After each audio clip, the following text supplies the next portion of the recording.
The next big thing can come from anyone, anywhere, at any time. It doesn't take a well-funded think tank. It doesn't have to come from a research lab. All it takes is a dream and the passion to pursue it. This is a solution that could be life-changing, correct? Could be life-saving. Whether it's to change a life or the entire world, or maybe just to make someone smile, students from universities across the globe have teamed up to build their dreams from idea to reality. We want to create a world of accessible digital content for anyone, including blind and visually impaired people. They've converged at Microsoft headquarters to challenge all comers in a race to reach new heights, motivated by endless possibilities and more than $725,000 in cash and prizes. I just want to call out how awesome it is that we have a female on every one of these teams up here. I think that's amazing. After months of work and a mountain of competition, only 3 teams remain. And they're ready to put their idea to the test in front of their fellow contenders and viewers around the world. Guys, congratulations, well done. You're a This finalist. is about bringing the next big idea to life. It's about coding for purpose and landing the coveted title of world champion. Dream it, build it, live it. Welcome to the Imagine Cup.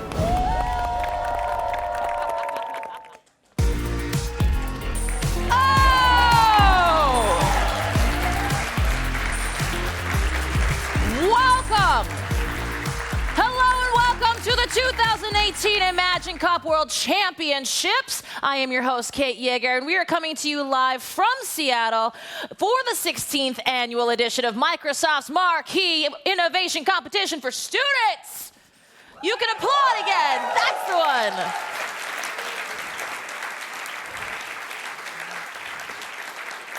one. Dream it, build it, live it. That is the motto that echoes throughout the Imagine Cup journey for these student teams. They've brought their dreams to life, building with cutting-edge technology, and now they're gathered here in Cloud City, home of Microsoft and Amazon, to show you how the future will come to life. But this is actually the last stop of what's been quite the road for these young developers. Our final 3 teams of students began their journey at the same time as tens of thousands of their peers from nearly 200 countries. That, my friends, is some serious competition, and it should be. With almost $750,000 in cash and prizes at stake, plus a mentoring session with CEO of Microsoft, Satya Nadella, included in the grand prize, winning the Imagine Cup could truly put a project on the map. And of course, it is an amazing bundle of prizes. It also goes well with the glory that comes with winning this championship. Before we get ahead of ourselves, though, I'd like to introduce someone who has his finger on the pulse of cloud computing. He holds multiple patents and was the creator of a key part of our cloud services, Microsoft Azure. Fun fact, he also played keyboard and sang in the band Outlet. Ask him about it later. Please join me in welcoming my co-host for today, the Corporate Vice President of Azure Compute at Microsoft, Corey Sanders.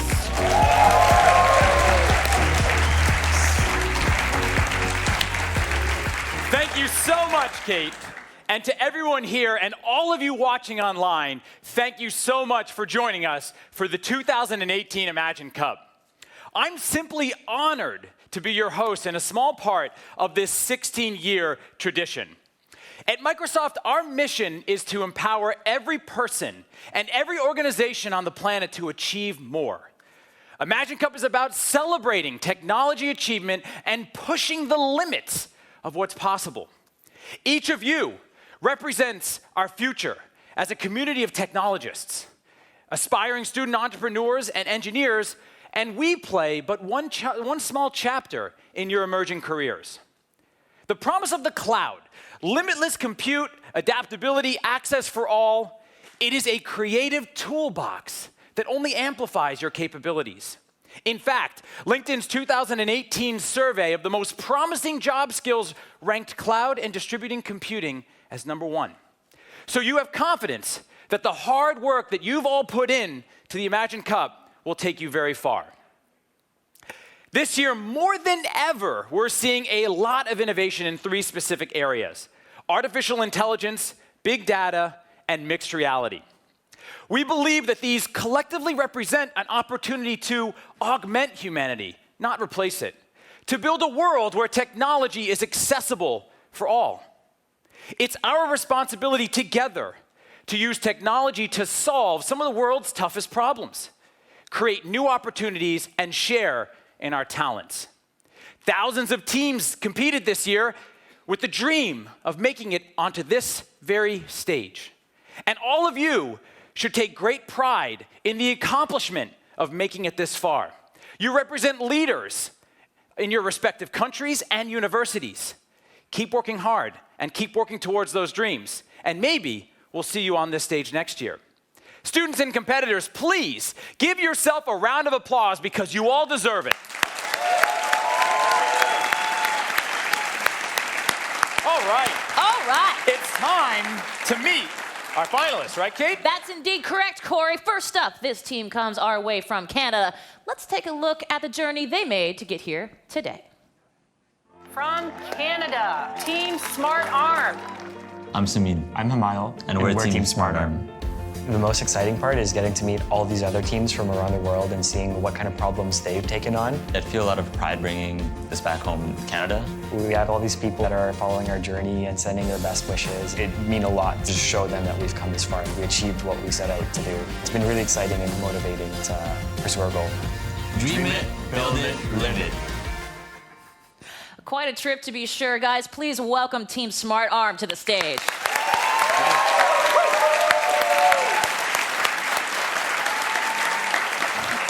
Our next team hails from Greece. They put in work in the deep learning field as they made their way into the final three. Let's take a look at their road to the championship. From Greece, Team I Cry to Talk. I am Anastasia. I'm Andreas. I'm Jason. And we are Team I Cry to Talk. When we heard about Imagine Camp competition, it was like a no-brainer for us to form a team and participate. Participating in the finals is a huge step for us because it is a reward for the hard work that we put in all those months. We'll have the opportunity to have a global impact. We're very pumped, very excited, and we can't wait to compete in the finals. Dream it. Build it. Live it. A lot of lines of code were logged to get here today. Guys, please give it up for Team I Cry to Talk.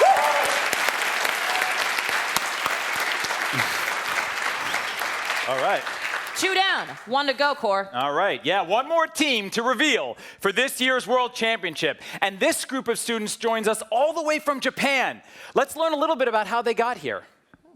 From Japan, we have Team Mediated Ear. There you go. I'm Ken. I'm Kuniko. We are Team Mediated Ear. We developed Mediated Ear to help people with hearing disabilities. Kuniko's friend, Natsuko, suffers from hearing disability. Using Mediated Ear, they can hear what they want to hear. I'm very excited. I believe we will win Imagine Camp.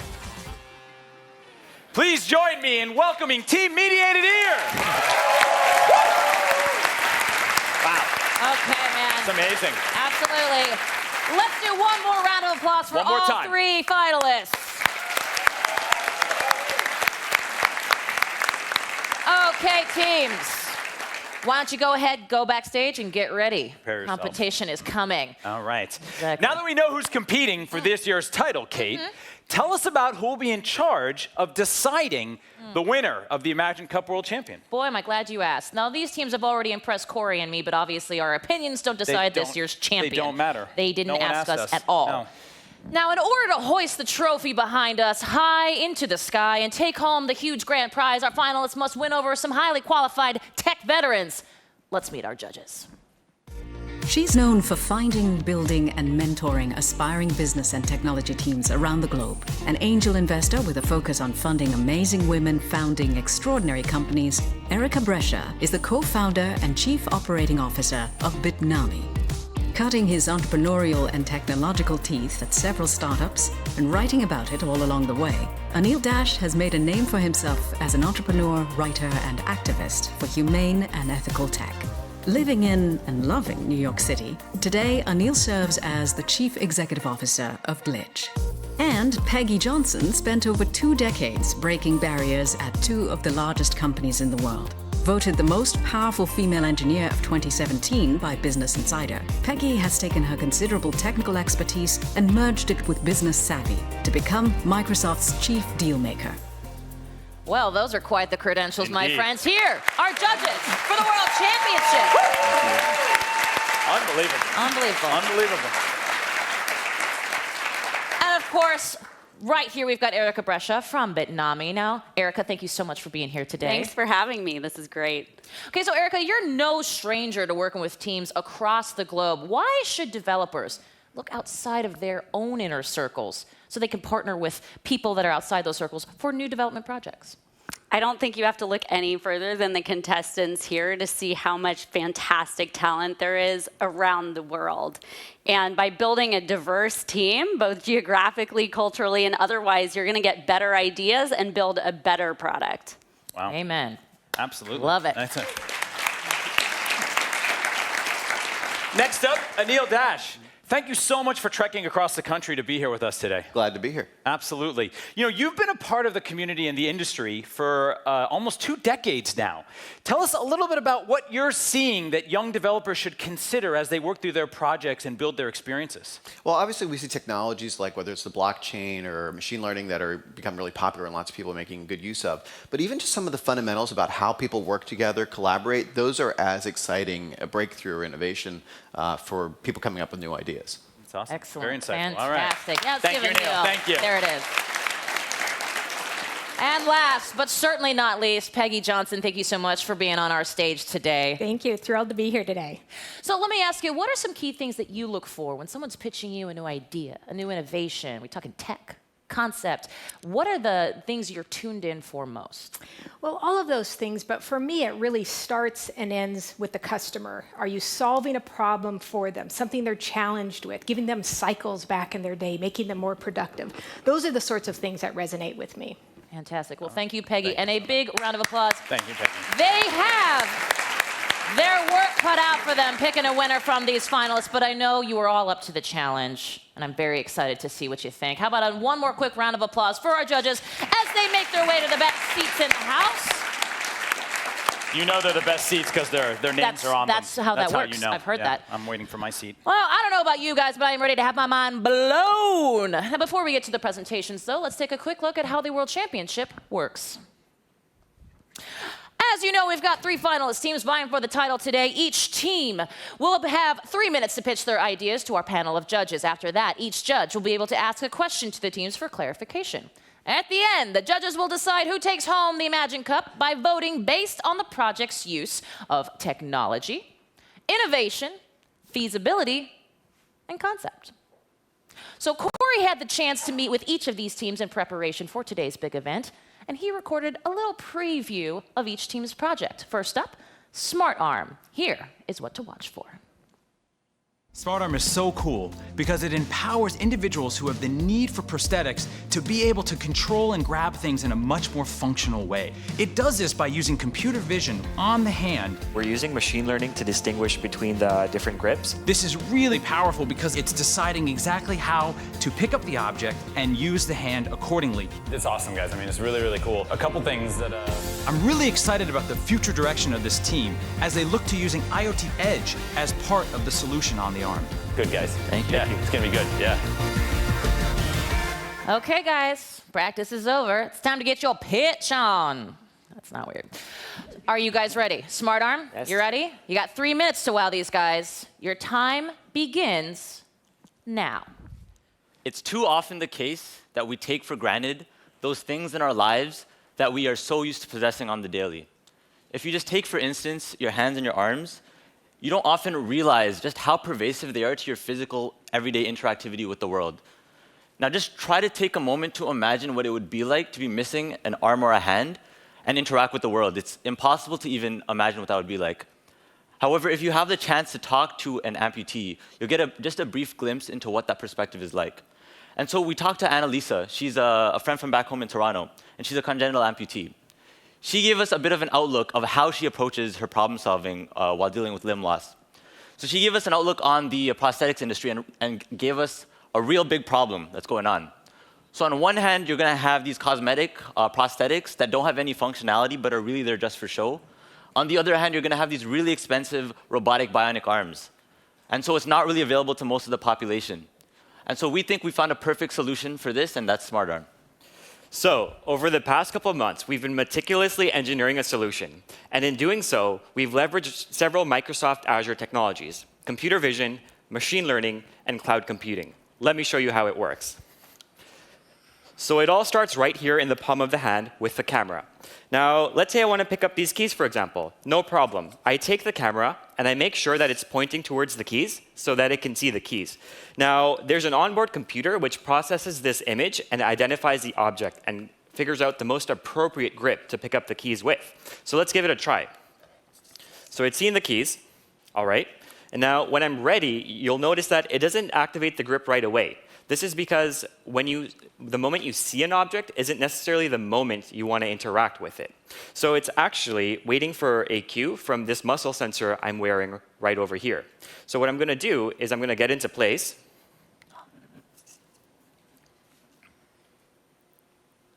OK. And we're just going to turn on the power.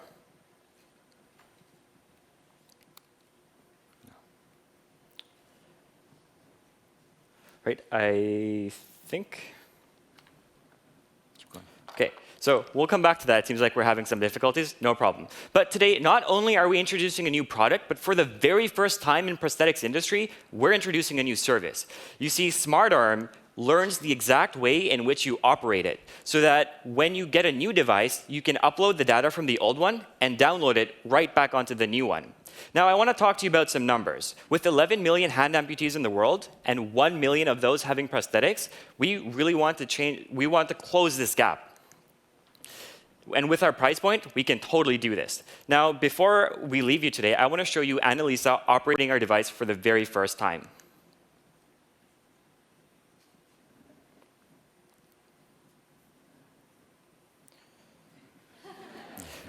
With SmartArm, we hope to bring this exact joy to all amputees around the world. Thank you. Figure it out real quick. Really nice job, SmartArm. Really, really cool. How about an additional round of applause for these guys?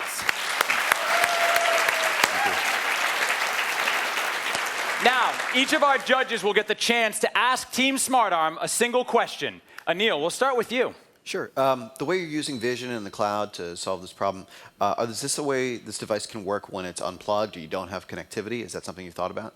Yeah, so one thing that we're leveraging is IoT's edge services for Azure. Because obviously, when you're using the prosthetic arm, you don't want it to stop functioning the moment you kind of step out of the internet.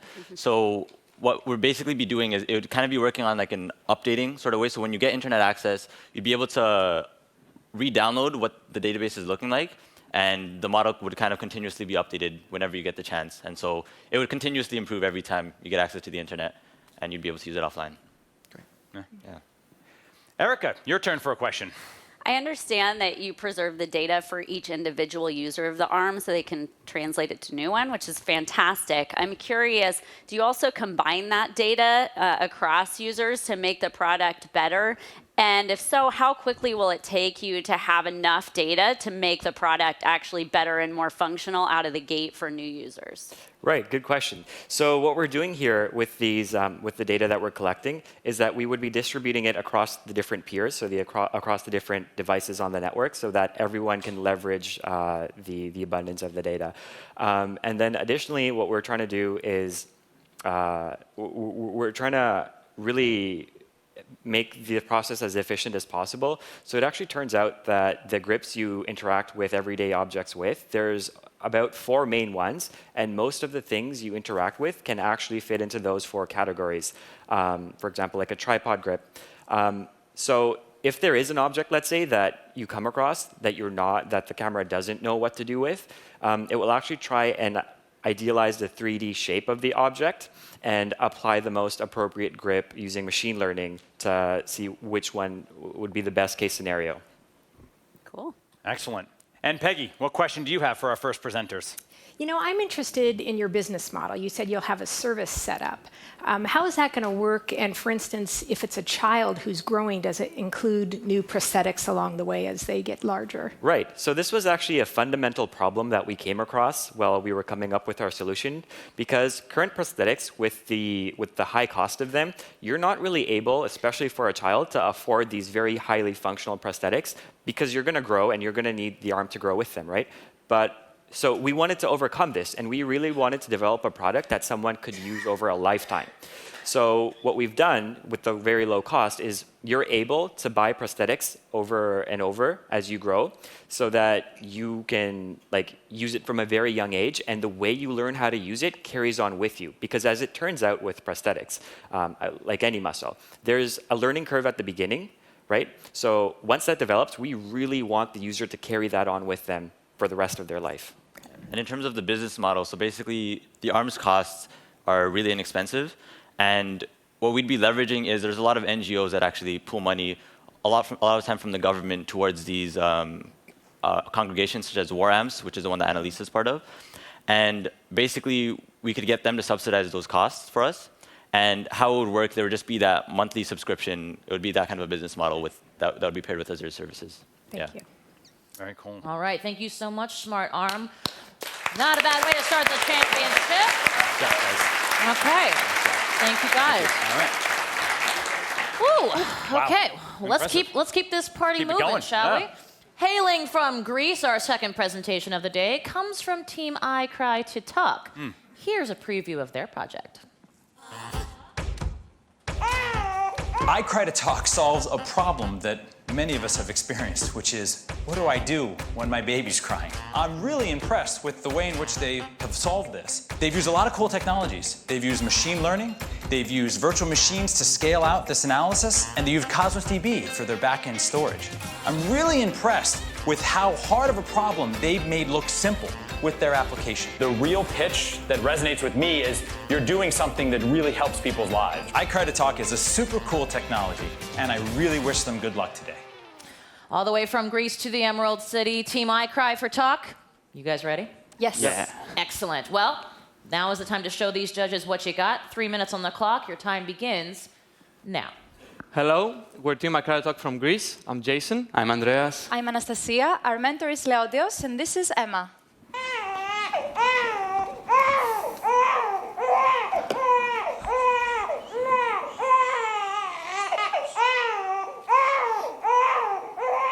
Emma is in pain. You should treat Emma gently and with care. This is the reality of millions of parents all around the world as babies cry to express their needs. Letting your baby cry it out can affect negatively its physiology, as the prompt response to its cry is essential for the infant's healthy development.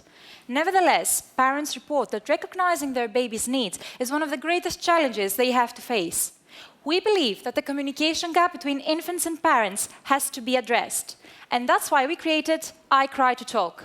iCry2Talk is a real-time baby cry translator to image, voice, text, and sign language.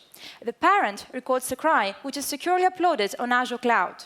We use a cry detection system to identify if the sound recorded is indeed a cry. Then we extract some features to be used as input for our machine learning and deep learning classification algorithms.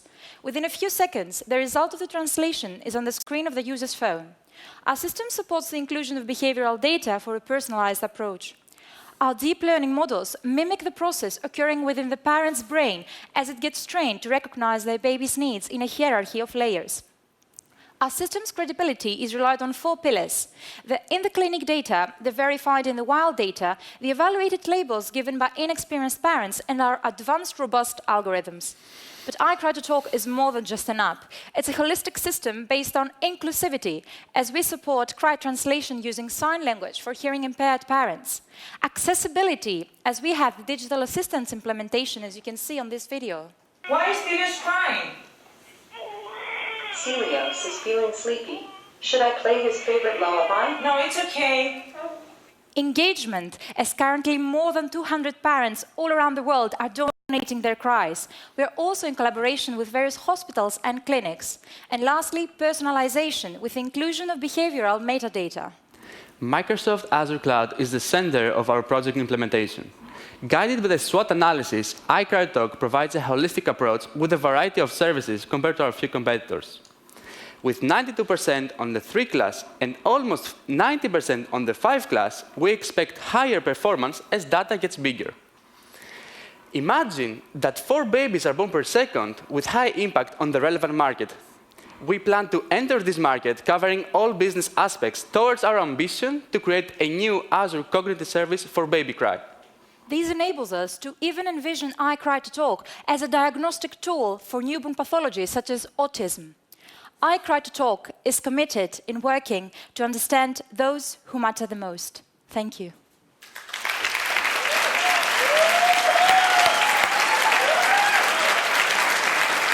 Unbelievable. Wonderful. Really nice. Let's give it up one more time for iCryoTalk. Pretty impressive stuff.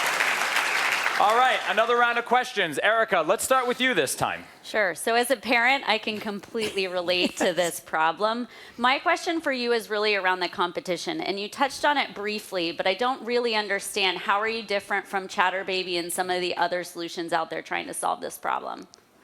So our comparative analysis shows in numbers that we outperform our biggest competitor, and it is the one that you mentioned, in pain, hungry, and the cry detection category. Now, we tested their application in our own verified database, and you can see that we outperform in the pain and the hungry category, and we even detect the cry. We can understand whether the sound is a cry or not. Ah, okay. Excellent. Peggy. Let's see. I think I'm going to have the same question about business model. Babies are only babies for a short period of time. How do you, what's your go-to-market, the channel that you'll come in from, and how are you charging for the service? So actually, we cover all business aspects. Regarding the business-to-customer segment, we offer the free full version of our app with the availability to upgrade to the premium with more features like personalized and scheduled prediction, as well as no advertisement and targeted deals. Now, the free full version includes all the states of cry recognition. So the free full version has all the functionality of our app. Now, moving to the B2B and B2G services, we offer the availability of the iCryoTalk API and the software as a service model to be used to hospitals, clinics, and baby care facilities. We are also in collaboration with baby product and insurance companies for a potential partnership. And we are currently discussing a partnership with the biggest baby care product company. Great. And Anil, what would you like to ask the team? Well, the first question I had was, do you have this for adults? But I'll put that one aside. I was curious about how do you see getting this product in front of the parents that are most in need, right? That might not be looking at early adopters of new technology, but saying this is something they could use a lot and might not be reached by the traditional ways of putting an app out. So this started with how we built our community, actually. So we need our community because they're not only our customers, but they're the ones that provide the cry samples for our database. So we've thought that by engaging the parents with the whole process and how they can also benefit for the cause, we can help them understand what kind of impact they can make. And when we started talking with the parents, we saw their enthusiasm, because especially parents that are on their first child, on the first months, they are petrified and very stressed on how to respond and cater better their baby's needs. And we come here with a solution that is very easy to use, that is inclusive for all parents, whether they have some sort of disability, they're hearing impaired, whether they need easier activation with our digital assistants, and they seem to love the product and think that it is very useful for their daily life. There it is. Awesome. Thank you very much. Thank you, judges. Thank you, judges. Thank you, guys. And thank you, Team iCryoTalk. Woo! Thank you, guys. And just like that, we're down to our final pitch of the event. But before they can take the stage, I should say, here is what you learned about their project. That's awesome. That's super cool. I really, really like it. I think it's a good presentation. That video is, I think, really impactful. Mediated Ear offered a really cool technology that took what it was hearing and was able to get the voices and remove the background noise to make people with hearing disabilities able to hear much more cleanly. The entire solution right now is just on the phone. Yes, true. The technology it used was really, really awesome. I love how they're learning on the fly by combining machine learning, Databricks, and batch AI in the background to spin this up, learn, and help the person hear in that noisy environment. And there you have it. It's time for our final team of the event, Mediated Ear. You guys ready? Yes. Yes. That was sure. Okay. You got 3 minutes, 3 judges. Now is your time to shine. Your time begins now. Hello, everyone. I'm Ken from Mediated Ear. I'm Kunihiko. Kunihiko's friend, Natsuko, suffers from hearing loss. A common misconception is that all people with hearing loss can't hear anything. But actually, many of them struggle to focus on specific sounds or voices. This is also true for Natsuko, but it's not just her. It's a global issue. According to WHO, around 465 million people worldwide suffer from hearing disabilities. Here is our solution to this problem. Mediated Ear. Hear what you want to hear. I would like to show a video how it works.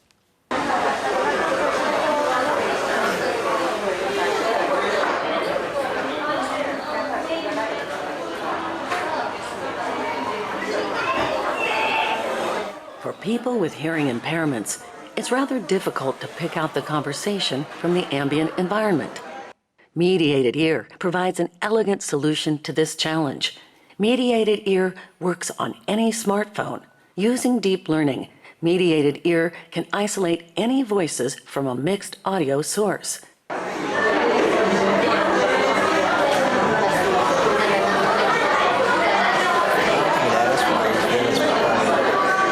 like it because I can edit my small source files in my quad-core machine without needing to wait forever for the file to open. How about you?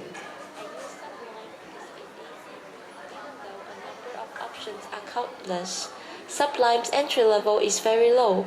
Comparing to Simple View, it might not instantly give you everything they do, but it will provide you with the basics and your visual needs. Mediated Ear has the ability to provide opportunities to reach out to everyone. Mediated Ear, hear what you want to hear. So that's how it works. But let me tell you a little more. Mediated Ear has 3 main features. First, it's highly robust. Using deep learning, it can extract any voice from a mixed audio source containing various noises and sounds. Secondly, it's very fast. It takes just 0.06 seconds to process 1 second of audio. This enables users to communicate in real time. Finally, it's affordable. There is no expensive equipment involved. All you need is a smartphone and a pair of earphones. Since we use Azure, running cost is minimal. Furthermore, Mediated Ear only needs the target person speaking for 1 minute. Just read a few short sentences. When we ask Natsuko for feedback, she loves it. We want everyone to hear what they want to hear, and Microsoft empowers us to make this happen. Thank you. Awesome. Fantastic, guys. Let's hear it one more time for Mediated Ear. Very cool. Very cool. All right. Judges, same drill. Peggy, we'll start with you this time. So I'm interested in the 1 minute of sampling that Yes. you need. So does that mean that it'll only work for those I've sampled then? And what if I'm sitting down with a new crowd of people? How do you handle that? Do I have to wait 1 minute to gather sampling on each one? Yes. Training takes 30 minutes, actually. And once the training is done, you can extract the target voice. I see. But so if it's a new person, it'll take up that period of time before. Yes. Got it. Okay. So, and we are considering a feature where they can send a link to Facebook friends, and via that link, they can register their voice beforehand. Oh, I see. Oh, that's a good idea. Thank you. Great. Anil, what would you like to ask the team? A similarly related question. Once somebody's trained, are they trained for everybody that uses Mediated Ear? Is that something where if I've got multiple friends that are using the app, they're all going to know it? Yes, we are considering that to share their deep neural network model to everyone. Yes. Yeah, very cool. And Erica, finally, last question. since Peggy didn't ask, I will. How's the business model work for this? And also, is it something where you might be able to get subsidies from insurance companies, for example? Okay, so we are considering two options. One is the subscription model, where users pay monthly fee, about $10 per person. And the second one is license our technology to hardware company, and it incorporate with a hearing aid device. Okay. Very cool. One more round of applause to Mediated Ear. Fantastic. Fantastic. Excellent. Thanks, Well guys. done, guys. Well Thank done. Woo! No more questions. That's it. No more presentations. It's time to decide which of these three amazing teams will be crowned the Imagine Cup World Champion. Judges, please head backstage. Woo, yeah. All right, let's hear it for our judges. Now, while they decide the fate of our finalists, I understand we got a special guest in the house there, Core? That's right, Kate. Obviously, there is a lot on the line for these three final teams. There's the immediate glory, of course, of holding the Imagine Cup up high, which they would not let me touch. Nope. Plus, a big package of cash and Azure compute time to be able to take these projects to the next level. But then there's this. A chance to get a personal advice session on their project from the CEO of Microsoft, Satya Nadella. Satya is a huge proponent of the Imagine Cup, which is all about empowering young innovators. But you don't have to take my word for it, nor should you. Please welcome Satya Nadella. Thank you very much. Thank you very much. It's fantastic to be here at Imagine Cup. It's one of my favorite events of the year, to come have a chance, see the young developers from all over the world. Their high ambition is really an inspiration that gives me a whole bunch of energy. I was just watching all of the finalists backstage, and I was thinking to myself, wow, this is like pretty amazing stuff to see. There are 49 teams from 33 countries just in the finals. I mean, that's just, in some sense, really tells us that tech is widespread all around the world, and the ambition to do amazing things with technology is increasingly being democratized. And that's what really is fantastic. Because think about it. We, in 2018, are living in an age where everything around us, every part of our society, in every country, across every industry, is being changed because of digital technology. And so the impact that you all can have is just enormous. The opportunity is enormous. But I also believe that there is an amazing sense of responsibility, or a need for responsibility, that we all have to collectively exercise, given the opportunity that we have been given.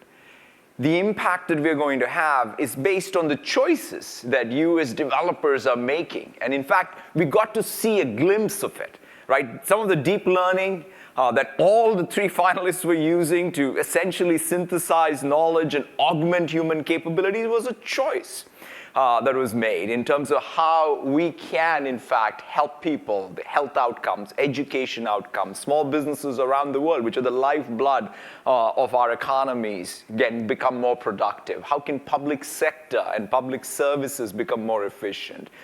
Thinking of the broader society and the broader economy and the impact of digital technology is what really you all are showing us the way, and it's fantastic to see this.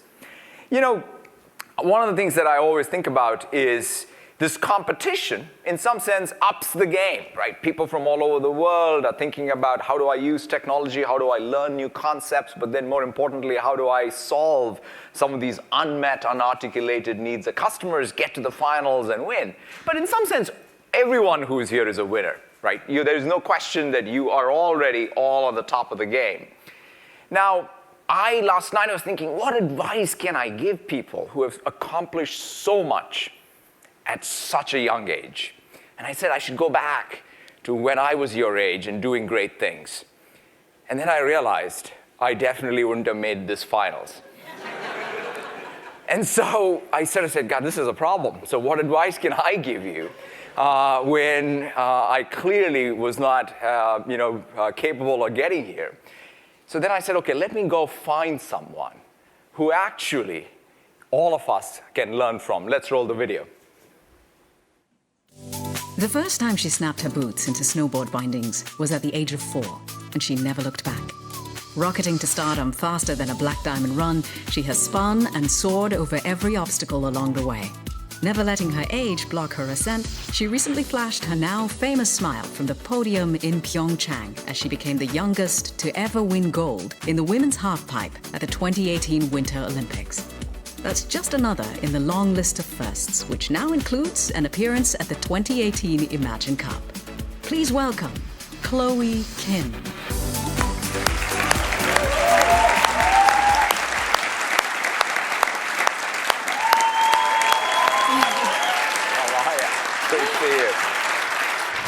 Hello. So as I was saying to the audience, Chloe, you've accomplished a lot, but give us a little bit of a rundown on sort of the journey. You've gone to the very top by going downhill. So how did all this start? I started when I was 4, so I was literally a baby. And my dad and I kind of just shared this passion, and he took me snowboarding, and I just fell in love with it. And here I am. That's pretty awesome. I'm sure, none of these journeys are just obstacle-free. There would have been challenges. What are some of those challenges, and how did you overcome them? Well, I think my biggest challenge, obviously, is always injury. Because for us, we can't do anything if we're injured, so we'd have to take time off, recover, and then try to get back into the game and stay on top of it and stay on the same level as all of your other competitors. I think when I was 15, I partially tore my ACL, so I didn't need surgery, but I still couldn't ride for 5 months, and I had to go to the gym. I had to go to the gym, and I never went to the gym, right? I was I'm young, I don't need to go to the gym. I could go to Taco Bell every day, it's fine, I'm fine, everything's fine. That wasn't the case, don't do that.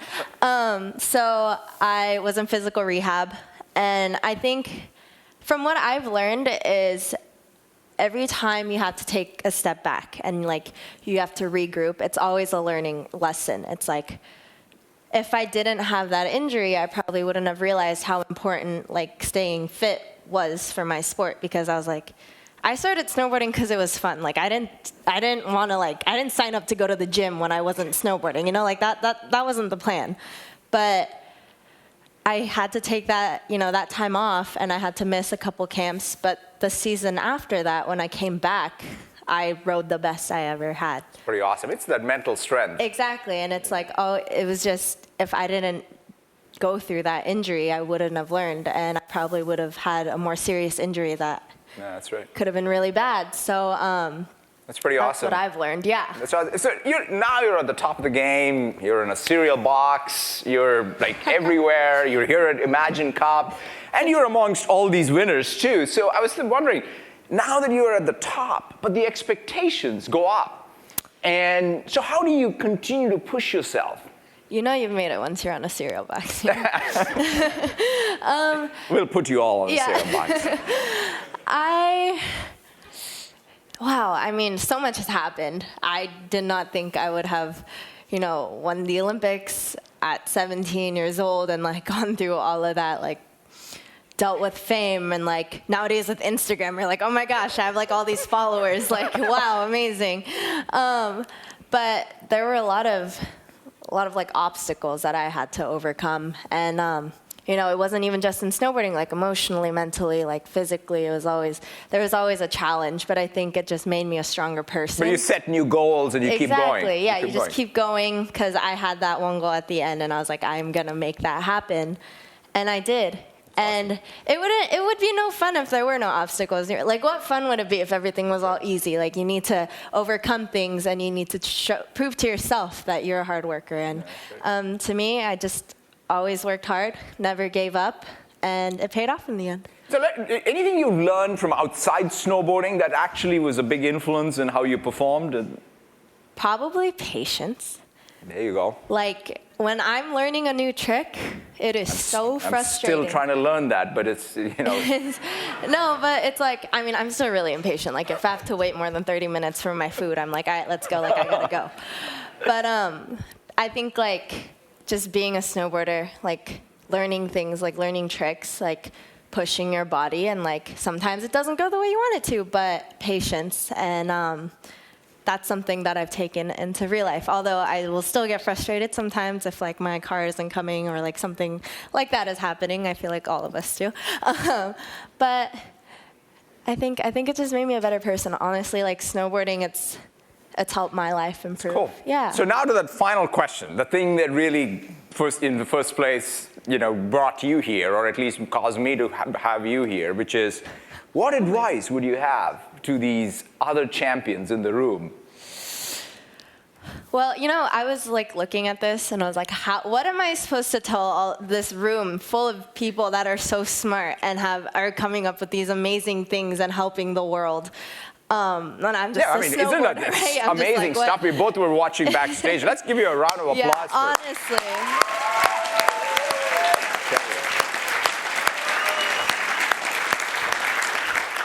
Like, you guys are amazing. I hope you know that. But honestly, I just say, like, keep working hard, because the worst thing you can do is just, like, take a step back and relax. But just work hard, like, do everything you can to achieve your goal, because honestly, as long as you put your mind to it, anything is possible. Like, anything is possible. I've done some things where I was like, there's no way I could do this. But then I put my mind to it. I worked for it, and it happened, like winning the Olympics. I didn't think that was going to happen, but it did. And I think if I didn't have this support, if I didn't work hard, like if I just lost sight of what I wanted, then it wouldn't have happened. So that's awesome. Thank you so much, Chloe, and congratulations to all of you. Thank you. Thank you so much. Thank you. Thank you, guys. Nicely done, Tess. You good? You good? Thank you, Chloe and Satya, for being here with us today. Absolutely. Fantastic. Hey, not sure if you know this, Corey, but actually Chloe just won the ESPY for Female Athlete of the Year last week. Pretty sure she's having a very good year. Right? Couldn't agree more. Couldn't agree more. Wow. Speaking of someone having a good year, now is the time to find out who takes home the title of the 2018 Imagine Cup World Champions. Please, let's welcome back our judges. Woo! Hard work. Hard work. I'll tell you, I cannot imagine trying to pick a winner from these amazing teams. It's kind of like picking a favorite child, which luckily for me, my parents didn't have any problem with. But I digress. So that's awkward. Erica, please, no spoilers, but tell us a little bit about what impressed you the most today. I didn't see the final projects until last night, and I am just absolutely blown away with what they've built and what they've accomplished. And I see real businesses here, and I truly hope that they all continue to pursue them, because they will change the world. Excellent. Anil, how about you? What are the big takeaways today? One of the things I loved was they were solving real problems that matter to people. This wasn't tech for tech's sake. This was about caring about what's the impact they can have that's actually going to make a difference. And I just loved seeing that from every single project. Absolutely, yeah. Peggy, what impressed you the most? The tech actually was amazing, and their use of it in each of the cases to solve those challenges impressed me so much, and that they'd thought about so many different variables in the problem they were trying to solve. So that just blew me away. Awesome. Agreed. Well, all that time and effort that these teams put into those projects, well, it all comes down to this moment. Mm-hmm. Teams, come on back out and join us. Let's give them all a round of applause.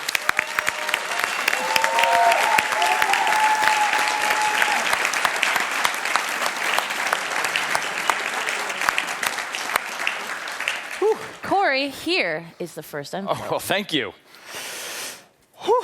All right.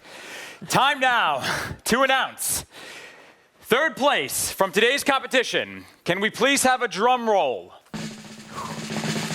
From everyone, please. Coming in third place out of 3,000 teams entered here, hailing from Japan, Mediated Ear.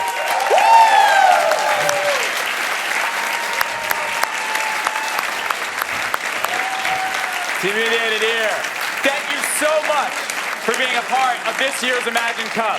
Congratulations on making it this far, and keep working on your project. Which will be a little easier now because you each get a Surface laptop. All right. Now, third place also gets $30,000 in Azure grants to continue building their idea. So well done, you guys. One more round of applause for our third place winners.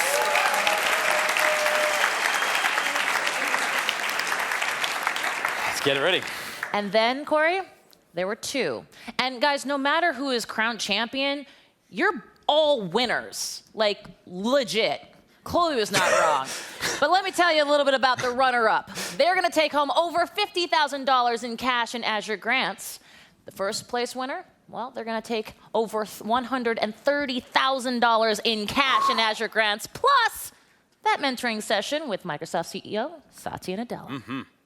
Worth a lot more. Just worth a lot more than that priceless, one might 30,000. say. Exactly. The suspense, Kate, is killing me. Please, give me the envelope. Okay. I've got it here.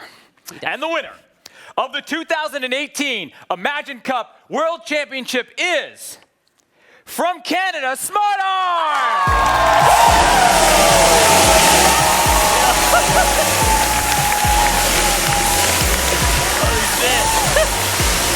Thank you so much to our runner-up team, I Cry to Talk. And congratulations to Team Smart Arm on winning the title! Once again, on behalf of myself and Microsoft, we want to thank the tens of thousands of students from around the globe that participated. We can't thank you enough for sharing your amazing ideas and innovations with us and the world.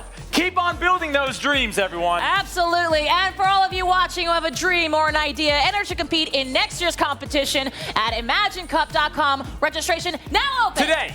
Dream it. Build it. Live it. Until next time, for Microsoft, our crew, my co-host Corey Sanders, I am Kate Yeager. Thanks so much for watching the Imagine Cup World Championship. Hey!